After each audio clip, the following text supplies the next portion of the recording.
kod program khusus 040900 Penggerak Komuniti Tempatan PEKT di dalam anggaran perbelanjaan Persekutuan 2021 Kertas Perintah 26 tahun 2020. Sila mulakan ucapan 3 minit Yang Mohamad. Ya, terima kasih Tuan Ahli Petua. Saya ada 2 poin saja. Yang pertama, bajet ini merupakan satu bajet COVID. Bajet 2021 diwawakan sebagai bajet COVID-19.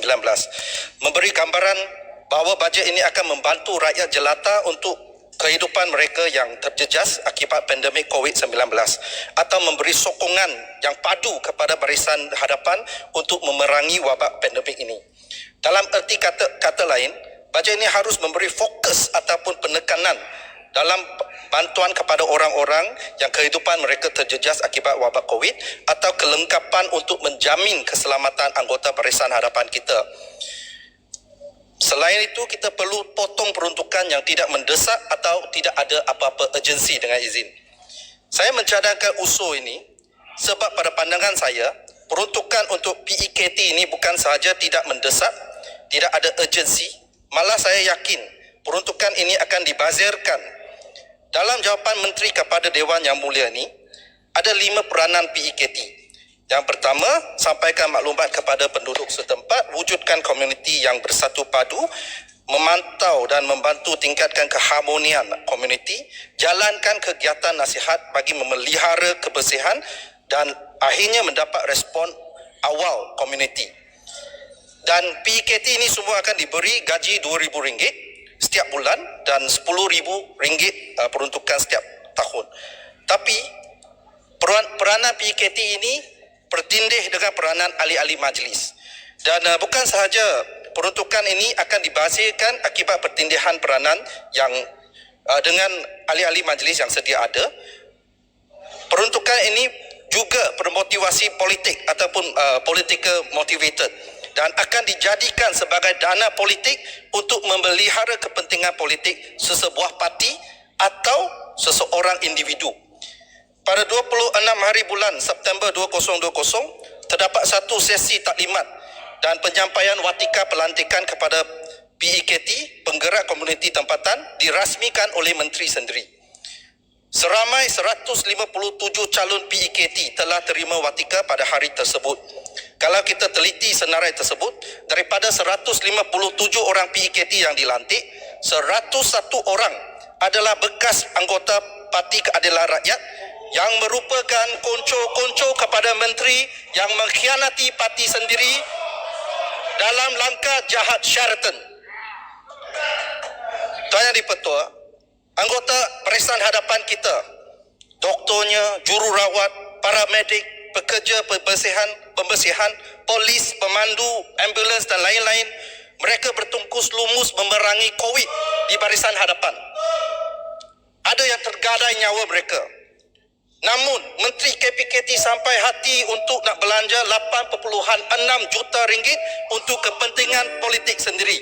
Langsung tidak masuk akal. 5 perut buah petai, buta perut tak ada akai. Maka saya mencadang untuk potong peruntukan ini secara keseluruhan. Saya pohon mencadang. Terima kasih Yang Berhormat Tanjung Malim. Seterusnya saya mempersilakan Yang Berhormat Lemah Pantai untuk mencadang dan membahaskan usul beliau. Terima kasih Datuk Pengerusi. Saya turut membahaskan usul yang sama. Pada 4 hari bulan November yang lalu, dalam satu laporan media disebut oleh pengerusi Parti Pribumi Bersatu Malaysia di Selangor, Datuk Rashid Asari, bahawa penggerak komuniti tempatan ini akan ditubuhkan di 3 negeri, iaitu Selangor, Pulau Pinang dan Negeri Sembilan, yang mana akan ada 288 jawatan pegawai untuk diisi daripada komponen Perikatan Nasional. Ya, jadi jelas seperti yang disebut oleh Tanjung Malim tadi, ini adalah satu political vehicle dengan izin.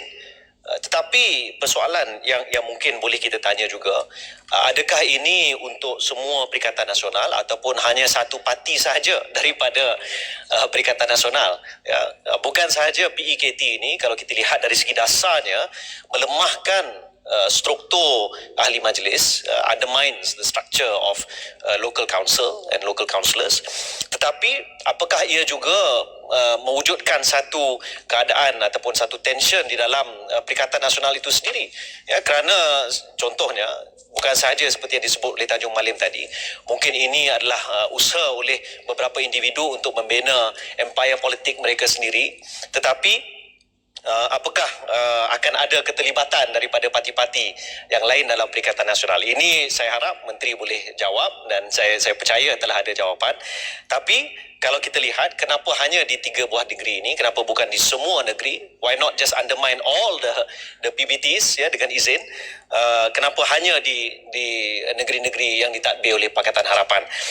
Dan saya berpandangan serupa dengan Yang Berhormat Tanjung Malim, di mana jumlah yang besar ini iaitu RM8,627,200 sepatutnya boleh digunakan untuk tujuan yang lebih bermanfaat pada ketika kita berusaha menentang COVID-19. Contohnya, berikanlah jumlah ini kepada semua petugas kebersihan di hospital-hospital kerajaan, the hospital cleaners yang pada waktu ini tidak dimasukkan dalam senarai frontliners, NADMA. Berikan kepada mereka, jangan berikan kepada kroni. Berikan kepada mereka yang berkhidmat membantu kita melawan COVID-19. Ataupun adakah menteri ini tidak kisah ataupun berikan contohnya tambahan kepada anggota bomba.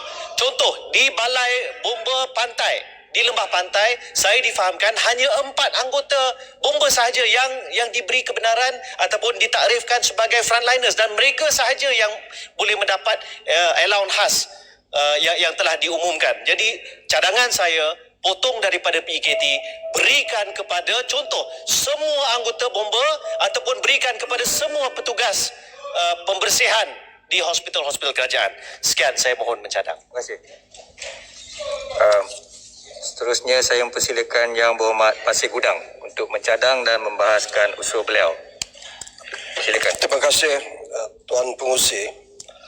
Alasan Pasir Gudang mengapa rang Undang-Undang Perbekalan 2021 hendaklah dipotong sebanyak 8,627,200 daripada peruntukan di bawah butiran program khusus penggerak komuniti tempatan di dalam anggaran perbelanjaan persekutuan 2021 adalah seperti berikut.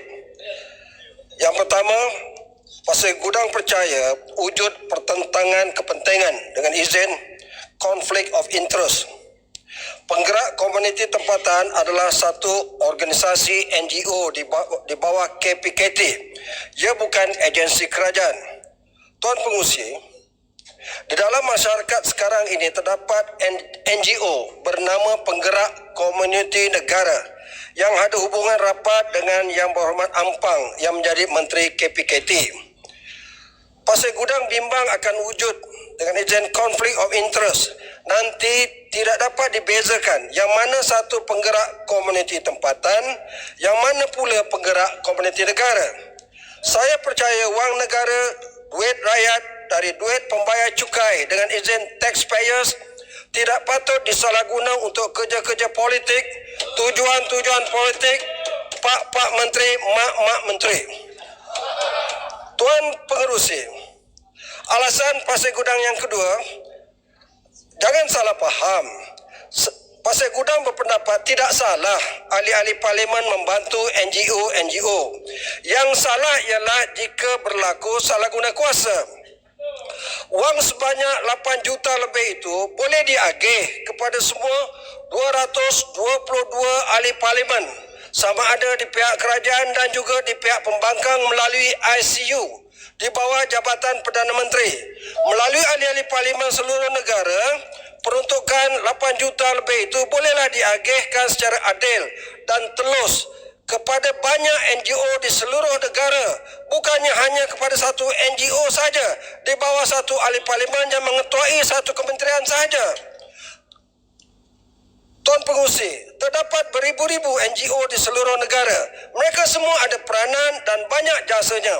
Mereka patut dibantu. Jadi saya cadangkan, Tuan Pengurusi, wang 8,627,200 yang dipotong itu disusun semula untuk manfaat NGO lain di seluruh negara. Terima kasih. Terima kasih Yang Berhormat Pasir Gudang. Akhir sekali saya jemput Yang Berhormat Tuaran untuk mencadang dan membahaskan usul beliau. Silakan. Pertamanya, Tuaran mengucapkan tinggi penghargaan pada Speaker Dewan Rakyat kerana menerima notis usul Tuaran di bawah Peraturan 66/9 bahwa sejumlah 3.230.066.300 untuk maksud B43 di bawah Kementerian Perumahan dan Kerjaan Tempatan dalam jadual kepala rang Undang-Undang Perbekalan 2021 adalah dipotong sebanyak 8.627.200 daripada peruntukan di bawah butiran 040.000 program khusus Kod Program Aktiviti 040900 Penggerak Komuniti Tempatan PKT di dalam anggaran perbelanjaan persekutuan 2021. Datuk Pengerusi, alasan saya ialah setelah mendengar dengan teliti penjelasan yang diberikan oleh Yang Berhormat Pandan, Menteri Kementerian Kerajaan Tempatan dan Perumahan semasa penggulungan perbahasan bajet 21 di peringkat dasar, jelas menunjukkan bahawa tidak ada keperluan mendesak untuk menubuhkan penggerak komuniti. Alasan kurnia penggerak komuniti ini diperlukan untuk menjelaskan pandemik COVID-19 pada komuniti PPR bukan sahaja mengarut tetapi membazir duit rakyat. Di kawasan Parlimen Tuaran pun ada beberapa bangunan PPR dan memang ada kes positif COVID-19 sejak Mac lagi. Namun Jabatan Kesihatan dan agensi berkaitan seperti Jabatan Penerangan dan Majlis Daerah telah memainkan peranan penting dalam menangani keadaan tersebut. Pada Tuaran, wang sebanyak 8 juta itu elok digunakan untuk memperbaiki bangunan PPR yang mengalami berbagai kerusakan. Kemudahan asas seperti bakalan air untuk PPR juga sangat penting untuk diatasi seperti apa yang dialami oleh PPR Taman Sri Rugading di Tuaran. Atau jika sekiranya peruntukan untuk keceriaan bangunan PPR sudah disediakan, elok peruntukan tersebut diperuntukkan ke Kementerian Pengajian Tinggi khususnya untuk menaik taraf prasarana bahan pembelajaran dan pengajaran secara talian terus. Universiti Malaysia Sabah UMS yang diberi peruntukan hanya 600,000 pada dalam bajet kali ini untuk pembangunan, tetapi juga UMS mendapat peruntukan terendah daripada 21 IPT di Malaysia. Sebab itu elok 8 juta diperuntukkan kepada UMS daripada digunakan secara membazir untuk PKT yang dicadangkan oleh Menteri. Terima kasih. Terima kasih. Sebelum kita teruskan ada usul Menteri. Saya persilakan Yang Berhormat Menteri.